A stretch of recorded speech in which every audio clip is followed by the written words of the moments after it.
Before we begin, make sure you subscribe if you've been around here a while, and stay to the end to see the poll for next episode. That's definitely more slots than there used to be. Also, this video will include story and mechanic spoilers for Fire Emblem Engage. Kinda have to in this case.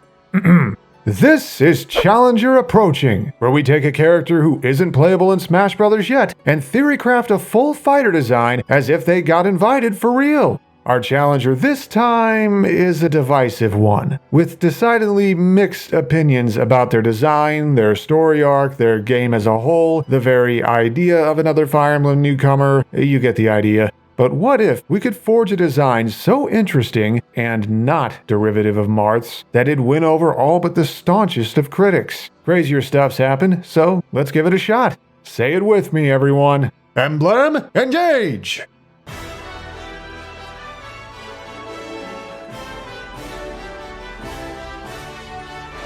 Alear!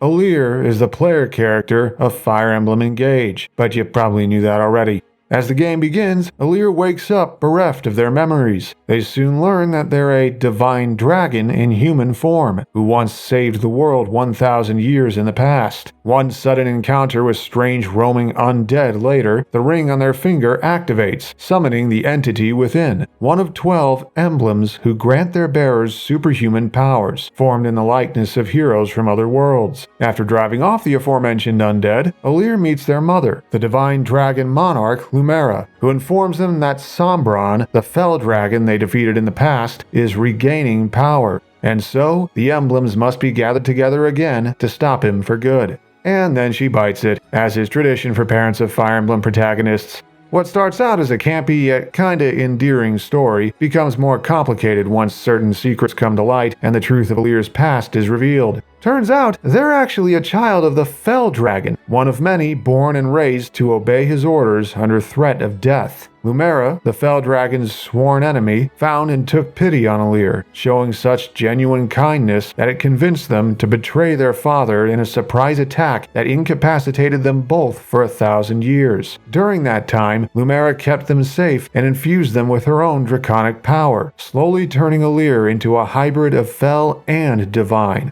While horrified by this revelation at first, Alear learns to accept their dual nature, later on acquiring a particular form powerful enough to put down their deranged father for good.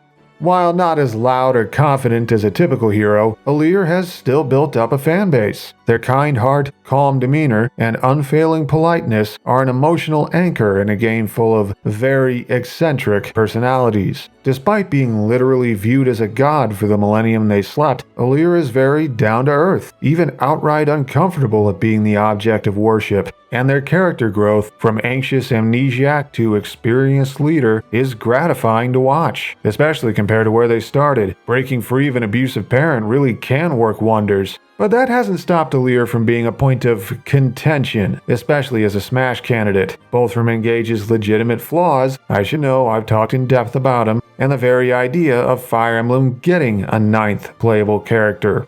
But that overlooks something important. The only reason Fire Emblem has so many characters in Ultimate is because everyone is here. Were it not for literally everyone coming back, Fire Emblem would rotate different veterans in and out the same way Pokemon does. So, if Smash 6 is a soft reboot like I think it might be, Alear would be one of around 4 Fire Emblem characters instead of 9, much less saturated, and with much more room to stand out. But this section's lasted long enough. Let's see how Alear could fight in Smash! Appearance-wise, Alear is depicted here in their default Dragon Child class. Like with previous Avatar characters, both male and female Alear are playable, with their heights being standardized so they play the exact same. For weapons, they wield their signature sword, I hope I'm pronouncing this right, Liberation. Attacks using this sword will feel elegant and graceful like their animations in Engage, not unlike Marth, but with distinct differences. That's not Alear's only weapon, though. Hooked to their belts is a Silver Spirit art scroll that enhances the wielder's hand-to-hand combat. In Engage, Alear has natural proficiency in martial arts and can use them by default in their promoted class. This lets us justify mixing punches and kicks in with their swordplay, and these too would have a sense of elegance and flow rarely seen from brawler characters. And if you look closely, you'll spot a particular ring worn on their left hand. That'll be important later. Now, how do we make alt costumes for this very distinct design? The first two are the defaults. Male Alear's in front here because Smash keeps doing that with Fire Emblem avatars, but that could change for Smash 6, who knows. The first male alt combines Alfred's blonde hair with the white featured prominently on his outfit. Sorry, Saline, your hair's the same color as your brother's. Female Alear's counterpart combines the color schemes of Ivy and Hortensia, whose hair colors are distinct. Next male alt takes on the colors of Diamant and Alchrist, with the blue and red shades swapping positions from the default. Then a female alt combining Tamara's dark brown hair with the mint green from her circlet and other accessories. Sorry, Fagato, you have the same problem as Saline. Wrapping up the set is a male alt inspired by Alear's sister and fellow reluctant fell dragon Vale, and a female alt based on Alear's hair and clothing from the past before breaking free from Sombron, given to her because male Alear already got a heavily red one. Let's get further into detail. Combining Alear's abilities gives us a pretty interesting fighting style. At their core, Alear is an aggressive attacker who wants to actively approach, using a mix of swordplay and hand-to-hand strikes to outspace or poke at opponents. They're not a full-on rushdown character, as their attacks aren't quite fast enough to overwhelm their foes. Instead, they focus on exchanging blows, winning trades, and evading counterattacks. This core game plan is enhanced and added to by certain dynamic elements. Yeah, if it wasn't obvious, we're tapping into some of Engage's mechanics to temporarily affect what Alear can do. There'll be multiple emblems involved, but how exactly? Keep watching to find out. For stats and other parameters, Alear is a more or less average-sized person with slightly below average weight. And those are the only boring stats here because take a look at that mobility. Fitting a character whose best stat growths, other than HP, are speed and dexterity, Alear is fast in nearly all aspects. Running and mid-air speed are both exactly 20th best when compared to Ultimate's roster, and only slightly below the last Fire Emblem challenger. And their initial dash and walk speeds rank even higher, all geared toward Alear's fast-paced footsies perfectly. Especially when the attacks themselves are also pretty fast, and several are combo friendly. Connect with the right starters, and one hit will turn into multiple, at least at lower percents.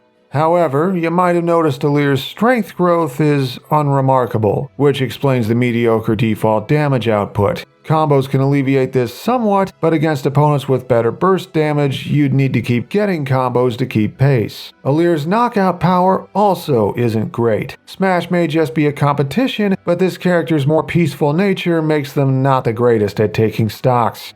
But you notice how both of those stats can become better than that? Those aforementioned dynamic elements patch up Alear's weak points on offense, but only temporarily, so when it's there, make it count. Let's see what Alear actually does for offense. Their basic attacks help establish things, starting with a jab combo that begins with a left-hand punch, then strikes with their right hand while holding their sword straight across, then carries that momentum into a circular sword slash, a fairly quick jab by swordy or half-swordy standards for unremarkable damage. Alear's forward tilt is a pretty standard horizontal slash, simpler than the move's name anyway. While nothing fancy, its speed, disjointed range, and ability to angle it up or down make it a cornerstone move for poking at opponents and spacing around pure brawlers. Up tilt has Alear swing their sword in an overhead arc from back to front. Might look kinda like Marth's forward smash at a glance, but it starts further back, comes out faster, and focuses more on covering above Alear than delivering a powerful slash forward. Makes it good for juggles and anti-airs.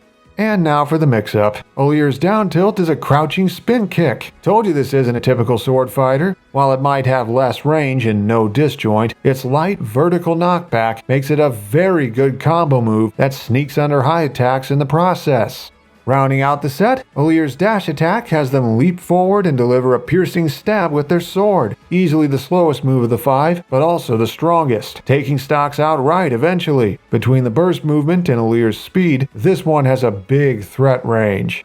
But for more power, there are Alear's smash attacks. Their forward smash is a 2-input move based on a critical hit animation. Alear swings their sword downward with both hands, then follows it with a powerful rising slash wreathed in blue and red draconic energy. One of Alear's few legitimately strong moves, and also one of their laggiest, so make sure it hits.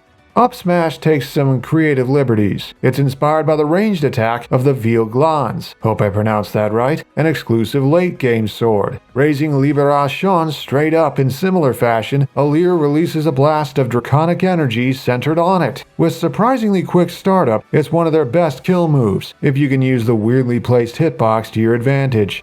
And Alear's down smash is a split kick? A surprisingly simple yet effective use of those martial arts skills. This very fast smash attack packs a punch, though it takes the longest of the three to close out stocks. Still great for tech chasing or catching rolls despite that. Alear's aerials start with something very different for a sortie, a mid-air held kick with all that entails. While slower to come out than most, besides Link's, its initial hit is great for breaking out of enemy pressure, while the long-lasting late hit is a combo starter if you land with it. Forward air is just the usual downward sword slash most offense-minded sorties have. One of Alear's few moves that does resemble Marth's. Deals forward knockback, low enough to combo off at very low percents, but after that it's more for sending foes away and gaining advantage. Back air is loosely inspired by another crit animation, with Alear turning around and performing a focused horizontal slash behind them. Surprising power without too much commitment makes it one of Alear's go-to finishers, though since it turns them around afterward, it can't be used repeatedly. Now for another mix-up. Alear ditches the sword for their up air in favor of a bicycle kick. Decently fast and lasting several frames, it's a very good juggling tool and combo extender, or at least it's the latter at low percents, which is where it shines most. What's even more surprising? Alear's down air is a string of 4 stomping kicks using alternating feet, a move directly from engage that resembles Peach's down air of all things. Doesn't spike, but its active frames and good horizontal knockback on the last hit make it great for edge guarding anyway. Alear's grab game starts out pretty basic, with grab animations doing the usual reach out with offhand sortie thing. But upon successfully grabbing someone, Alear quickly attaches their sword to their belt, don't ask how, freeing their right hand up for follow-ups. Not for their pummel though, just knees the opponent for that like a lot of sorties. Hey, if it works, it works. What about the rest of those follow-ups? Alear's forward throw is a dragon-powered palm strike with their right hand. Strong enough to easily force opponents off stage, it eventually KOs outright at the ledge, at around 160. Back throw has Alear spin behind the opponent and deliver a quick pair of kicks to their back. Looks cool, but functionally it's just for positioning. Alear's up throw is a circular strike with one hand then the other, dealing 2 total hits. Low knockback makes it an effective combo throw, but not until 30%-ish. Before that, it doesn't deal enough hit stun to combo off of. And for their down throw, Alear shoves the opponent onto the ground, releasing a small blast of draconic energy while doing so. Deals more damage and knockback than the up throw, which lets this one combo into stuff until the point where the up throw can. Finally, how about a few taunts? Alear's up taunt has him strike a regal pose, stating, "I am the divine dragon." Cliché, but it works. Side taunt has Alear wave their left hand in front of them with palm facing inward, displaying their ring prominently as it glows with energy, as they say, "I call upon the emblems," hinting at the power literally at their fingertips. And at down, Alear takes a lower combat-ready stance and says, "Time to engage," which sounds so goofy out of context that it screws up dramatic moments in ways Alear's game has a habit of doing. Oh well. To explain Alear's specials, first we need to go over the mechanic that defines them, one based around a particular late-game plot twist. At a certain point, Alear is straight up killed by Sombron, but due to recovering all 12 emblem rings just in time, the emblems activate a special one-time power, resurrecting Alear as a living being with the powers of an emblem, the Fire Emblem of their home world. Here's how we'll handle that. Set onto Alear's display is a version of their game's engage meter, which fills as they deal or take damage. Once it maxes out, Alear automatically shifts into emblem form. This gives them an ethereal blue aura, changes their hair to be entirely the first color of the alt they're using, and adjusts their grounded movement animations to hover slightly. Engaging also changes Alear's weapons. Their sword becomes the crystalline blade, hope I'm pronouncing this right, Lirashon, and their art scroll changes to the dragon's fist. Since both are statistically stronger than the default weapons, this makes Alear's attacks higher damaging and slightly safer on shield. And while in emblem form, all of Alear's specials have stronger variants available by holding B to charge them. But you only have a limited time to use all of this. When in emblem form, the meter drains at a steady pace, and taking damage or charging a special, even if you get hit before it goes off, expends even more. So how about the specials themselves? We're diverging from most Alear fan concepts by using characters who haven't been playable in Smash. Emblem Lyn lends her archery skills for Alear to tap into. Press B and an image of Lyn appears behind Alear as a killer bow formed by the emblem's energy appears in their hands, and they aim and fire a magic arrow forward. This arrow behaves kind of like Link's, obeying gravity and etc., while being weaker by default, since Alear is inexperienced with a bow. But its lower end lag means you can use it to apply quick pokes from a distance, and if you press up immediately after drawing the bow, Alear aims it diagonally upward, firing the arrow in a slower parabola that lets you use it to cover your approaches. But the main event comes when Alear is in emblem form and charges this. Summoning the legendary bow Muligir instead, Alear shoots a wave of 5 arrows that converge on the nearest foe's current location at the time you let go. And since these arrows are transcendent, no projectiles or obstacles will deny them their target. Astral Arrow is a fireball-type projectile that helps Alear get in and force direct interactions. Astra Storm is a situational anti-camping tool that flushes opponents out or deals rapid damage if they don't avoid the barrage. The former can combo into stuff at low percents if positioned precisely. The latter can KO outright if the arrows hit deep enough off stage, if the opponent doesn't get out of the way, since for balance reasons, Astra Storm targets the nearest foe's location and doesn't continuously track them. Who's up next? Alear's side special is Emblem Sigurd's time to shine. He helps Alear with what he's best known for in Engage: movement and momentum. On use, Sigurd and his faithful steed appear behind Alear, who summons a Rider's Bane lance to their hand. After a moment, the duo charges straight forward at high speed, Alear pointing the polearm forward to stab anyone in the way. Upon striking anyone or anything, Alear hovers in place, at which point you can use your remaining movement to perform a short dash in any of 8 directions. This applies whether you inflict damage or merely hit a shield, giving you extra movement mix-ups to hopefully make you harder to hit. But charge it while in emblem form, and Alear instead equips Sigurd's signature Tearfing sword. The resulting dash goes further than before while traveling through obstacles or shields, and any opponent damaged by it is dragged along to the end for a multi-hit attack with respectable power that'll wear anyone down.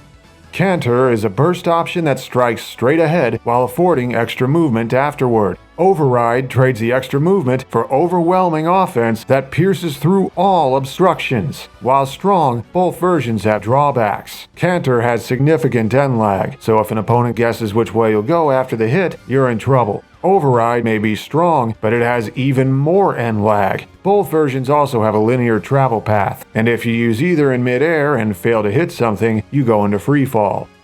Now for Alear's up special, and if you've played Engage, you probably guessed who was next. Emblem Celica lends her magic for Alear's recovery with a move that combines 2 of her abilities. Activate it, and Alear summons Celica to their side, who immediately begins to teleport the duo. At the same time, Alear uses a tome of Seraphim magic to create a blue fire explosion surrounding them, at which point the duo warps away in a direction of your choice. Traveling around the same distance as Mewtwo's teleport, the Echo kicks in when Alear and Celica reappear with a second cast of Seraphim. Each hit is independent, dealing solid damage and knockback. but when Emblem Alear charges it, they equip Celica's Ragnarok tome instead. While this version takes slightly longer to move, the more powerful magic lets them teleport a greater distance and creates a stronger explosion of red and blue fire as they start to warp, and a second bigger one as they re-emerge.